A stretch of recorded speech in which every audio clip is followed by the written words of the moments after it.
మనం ఈరోజు బైబిల్లో వేరే వనితల నలుగురు వ్యక్తుల గురించి తెలుసుకుందాం. మొదటి వ్యక్తి దెబోరా, ధైర్యానికి మరియు నాయకత్వానికి గుర్తు. పరిచయం: ఇశ్రాయేలీల చరిత్రలో మహిళా న్యాయాధిపతిగా, ప్రవక్తగా దెబోరా నిలిచారు.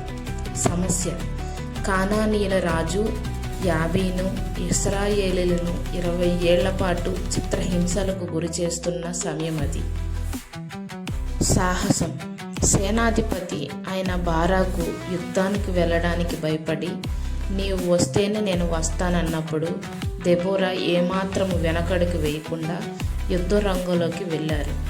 పాఠం: నాయకత్వం వహించడానికి లింగభేదం అడ్డు కాదని, దేవుని స్వరం వినే ధైర్యం ఉంటే ఎవరైనా విజయం సాధించవచ్చని ఆమె నిరూపించారు. రెండవ వ్యక్తి రూతు, నమ్మకత్వం మరియు నిరీక్షణ. పరిచయం: రూతు ఒక మోయాబీరాలు, అన్యురాలు. భర్త చనిపోయి భవిష్యత్తు శూన్యంగా కనిపిస్తున్న సమయంలో ఆమె కీలక నిర్ణయం తీసుకున్నారు. మాట: నీ జనమే నా జనం, నీ దేవుడే నా దేవుడు అని తన అత్త నయోమితో చెప్పి ఆమెను అంటుపెట్టుకొని ఇశ్రాయేలు దేశానికి వచ్చారు. ఫలితం: పొలాల్లో పరిగేరుకునే స్థాయి నుండి ఆ పొలానికి యజమాని అయిన బోయాజును వివాహం చేసుకుని యేసుక్రీస్తు వంశావళిలో చోటు సంపాదించుకున్నారు. పాఠం: కష్టకాలంలో మనం చూపించే నమ్మకత్వం మన జీవిత గమనాన్ని మారుస్తుంది. మూడవ వ్యక్తి ఎస్తేరి, త్యాగం మరియు సమయస్ఫూర్తి. పరిచయం: ఒక అనాథ కన్యగా ఉండి పారసీక దేశానికి రాణిగా ఎదిగిన అద్భుత చరిత్ర ఆమెది.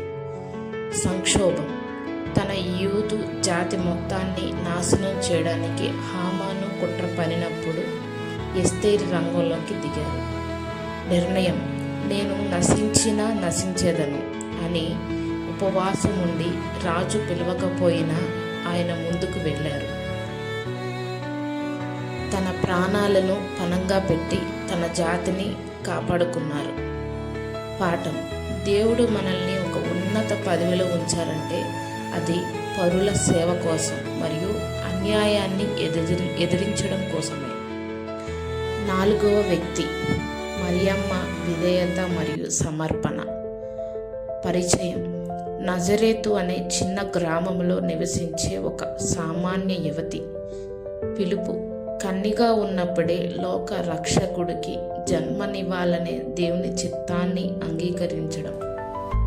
ఆమెకి పెద్ద సవాళ్ళు: సమాజం నుండి వచ్చే అవమానాలకు భయపడకుండా నీ చిత్తమే సిద్ధించునుగాక అని దేవునికి లోపడ్డారు.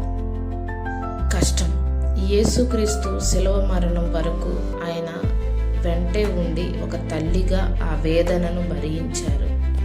పాఠం: దేవుని ప్రణాళిక కోసం మన గౌరవాన్ని, సుఖాన్ని త్యాగం చేసినప్పుడే మనం చరిత్రలో నిలిచిపోతాం. ముగింపు: వీరు కేవలం బైబిల్లో పాత్రలు మాత్రమే కాదు, నేటి మహిళలకు స్ఫూర్తి ప్రదాతలు.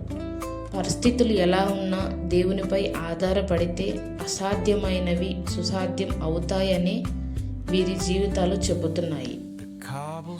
మరిన్ని బైబిల్ స్టోరీస్ కొరకు నా ఛానల్ని సబ్స్క్రైబ్ చేయండి.